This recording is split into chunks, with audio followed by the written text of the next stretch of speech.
क्योंकि आदमपुर के लिए उन्होंने कोई कोर कसर नहीं छोड़ी। मैं तो इस बात की कड़ी निंदा करती हूँ कि एक पद की गरिमा के ऊपर जो उन्होंने टिप्पणी की वो अपने गिरेबान में नहीं झांका। वहीं अगर मुकाबला मनोहर लाल जी खट्टर को करना है भजन लाल जी से तो जम्बेश्वर यूनिवर्सिटी जैसी यूनिवर्सिटी दे के करते, ताकि ये इलाका भी इस बात के लिए उनका धन्यवाद करता। भव्य बिश्नोई जी के लिए मनोहर लाल जी खट्टर हर एक भाषण में कहते थे कि मैं चौधर दूंगा, उनको कोई चौधर नहीं दी। लोकतंत्र बचाना है तो भारतीय जनता पार्टी जो कि कोरोना से भी बुरी बीमारी है इसको दूर करना पड़ेगा, नहीं तो हमारी बहन बेटियों के साथ कभी भी न्याय नहीं हो पाएगा।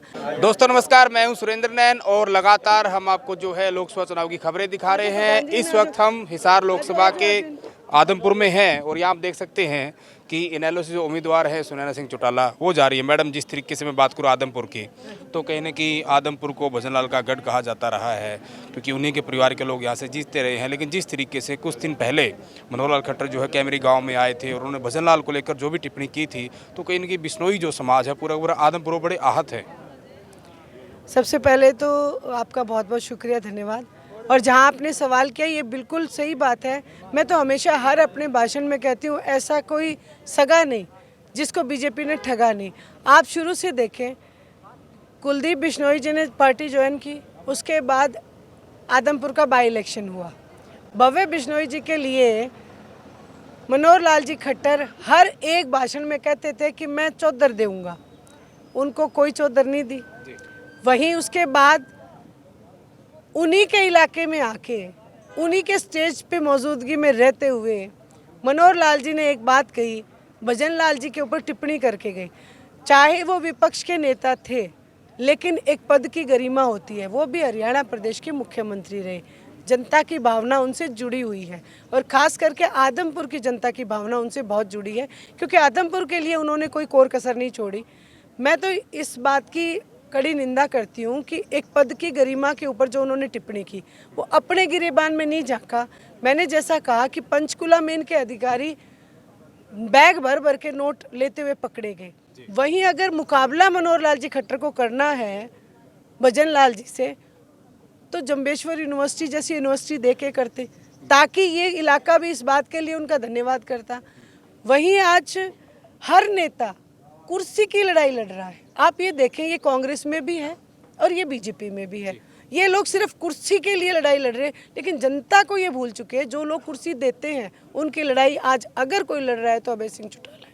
वही मैं बात करूं बीजेपी के पूर्व सांसद की बृजभूषण की, क्योंकि जो कहीं ना कहीं महिला पहलवान का प्रदर्शन लंबे समय दिल्ली में चला और अभी कुछ दिन पहले जिस तरीके से उन पर आरोप जो है वो तय हो गए, कोर्ट ने कर दी है 354 और 354A, क्योंकि इनेलो ने बड़े दमखम से उन महिलाओं की कहीं ना कहीं खिलाड़ियों की आवाज़ उठाई थी। जिस तरीके से कहने की बीजेपी ऐसे नेताओं को आगे करती है और आज फिर से जिस तरीके से कोर्ट ने आरोप तय किए, कैसे देखते हैं? देखिए, आज लोकतंत्र की हत्या आए दिन होती है।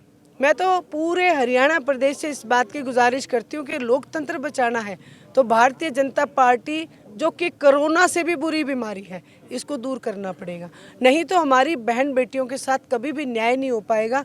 ना केवल देश का गौरव बढ़ाने वाली जो जंतर मंतर पर बैठी वो खिलाड़ी हैं, बल्कि हरियाणा प्रदेश की भी एक कोच जिसके ऊपर भी जो ये पेहोवा से जो MLA था, वो जो खेल मंत्री संदीप सिंह, उनके ऊपर भी आरोप है। लेकिन फिर भी मनोहर लाल जी खट्टर विधानसभा में कहते हैं कि इस्तीफा नहीं होगा, नहीं होगा, नहीं होगा। यानी कि हमारी बहन बेटियों की इज्जत और मान सम्मान का इनको कहीं से भी ख्याल नहीं है। मैं बीजेपी की बात करूं, बीजेपी के नेता कहने के बूथ चलो अभियान, घर घर चलो, ये चला रहे हैं। उनका कहना है कि हम हर वोटर तक, हर मतदाता तक पहुंच रहे हैं और कहने की इसी तरीके से हम 400 पार करेंगे। भारतीय जनता पार्टी भ्रम फैलाती है। पिछली बार ये कह रहे थे कि हम बहुत बड़े बहुमत से आएंगे, लेकिन इन लोगों का 40 सीटों पे सिमटना पड़ा। इस बार 10 ही सीटों पे सिमट के रह जाएंगे। और दूसरी बात, आज जो लोकसभा की सीटें हैं, अगर बीजेपी अपने आप को इतना मजबूत समझती तो कैंडिडेट सारे उधार के क्यों लिए हैं? अपना इनके पास कैंडिडेट तक नहीं है, क्योंकि ये कल पैदा हुई पार्टी। मुझे एक मौलाना मिले थे, उन्होंने मुझे एक बात कही कि इंडियन नेशनल लोकदल पार्टी तो हरियाणा प्रदेश की जनक है। चौधरी देवीलाल जी ने हरियाणा प्रदेश को बनाया है। हिंदुस्तान के इतिहास में एक ऐसे नेता हैं जिन्होंने किसान और कमेरे वर्ग के लिए हमेशा अपनी कुर्सी छोड़ने का काम किया है। और भारतीय जनता पार्टी तो सिर्फ सरमाएदारों की पार्टी है, बड़े बड़े जो अडानी और अंबानी इनकी पार्टी है। तो हरियाणा प्रदेश की जनता इनको जल्द ही हरियाणा प्रदेश से बाहर करेगी। मैम, किसी का भी समर्थन करना या विरोध करना कहीं ना कहीं लोकतांत्रिक अधिकार माना जाता है, लेकिन अभी हाल ही में जो है जेजेपी के प्रत्याशी के ऊपर जो है विरोध करके और इस तरीके से पथराव किया, आप उसे किस तरीके से देखते हैं? देखिए, मैं ये नहीं मानती कि कहीं से भी सही है, लेकिन ये वहाँ मैं ये भी नहीं मानती कि वो कहीं से भी किसान थे, क्योंकि किसान के सामने जब कील गाड़ी गई और आंसू गैस के गोले दागे गए, किसान ने भी बहुत कुछ सहन किया। वहीं अराजकता फैलाने वाले तत्व हर कहीं होते हैं, इसमें हमारे किसान भाइयों को दोषी बिल्कुल नहीं कहना चाहिए, क्योंकि किसान बहुत शांतिप्रिय ढंग से 13 महीने तक अपनी लड़ाई लड़के आया है। तो अगर उनको ये चीज़ें करनी होती तो उस समय कोई किसी ने हाथ नहीं पकड़ा हुआ था। लेकिन आज जो है, इस घटना का मैं कहीं से भी समर्थन नहीं करती हूँ, क्योंकि लोकतंत्र की सबसे बड़ी ताकत वोट की ताकत है। ना आज किसी हथियार की ज़रूरत है, ना ऐसे हथकंडों को अपनाने की ज़रूरत है। वोट की ताकत से आप जनता जो है नेताओं को सबक दे सकती है। अभी मैं कुछ दिन पहले की बात करूँ, मैं दुष्यंत चौटाला से बात कर रहा था, तो वो कहीं नहीं कि अपने आप को बता रहे कि असली जो चौधरी दिल नीति है उसको मैं आगे बढ़ा रहा हूँ, और जो बाकी जो 3 उम्मीदवार हैं बाकी पार्टियों के, आप उनसे जाके पूछे कि आज से 10 साल पहले उनके घर में कभी चौधरी दिल की फोटो नहीं थी। देखिए, दुष्यंत जी से आप सिर्फ मैं तो यही कहूँगी कि अगर इतना ही उन्होंने चौधरी देवीलाल जी की नीतियों को आगे बढ़ाया तो आज लोग गाँव में क्यों नहीं घुसने दे रहे। प्रत्यक्ष को प्रमाण की ज़रूरत नहीं होती। जो वो बातें कह रहे हैं वो जनता को पता है कि पूर्ण रूप से निराधार बातें हैं।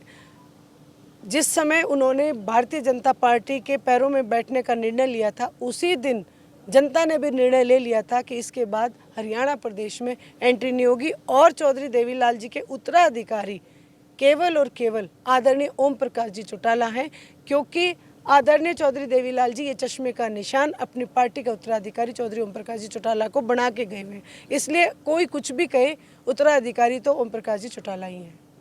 बिल्कुल, शुक्रिया मैम, बातचीत कर रही है। तो ये थी सुनैना सिंह चौटाला, जो लगातार गांव-गांव में जाकर लोगों से वोटों की अपील भी कर रही है, महिलाओं के बीच जा रही है, और पूरे के पूरे लोगों से कहीं न कहीं, और जिस तरीके से कहीं न कहीं इनेलो की हम बात करें कि इनको कहीं न कहीं ऐसा दावा करते हैं कि इस बार हिसार लोकसभा से जो है पहली महिला सांसद जो है वो सुनैना चौटाला को बनाकर भेजेंगे। लेकिन आपको आखिर क्या लगता है कि इस बार हिसार से कौन सांसद बनने वाला है? कमेंट के माध्यम से अपनी राय ज़रूर दें।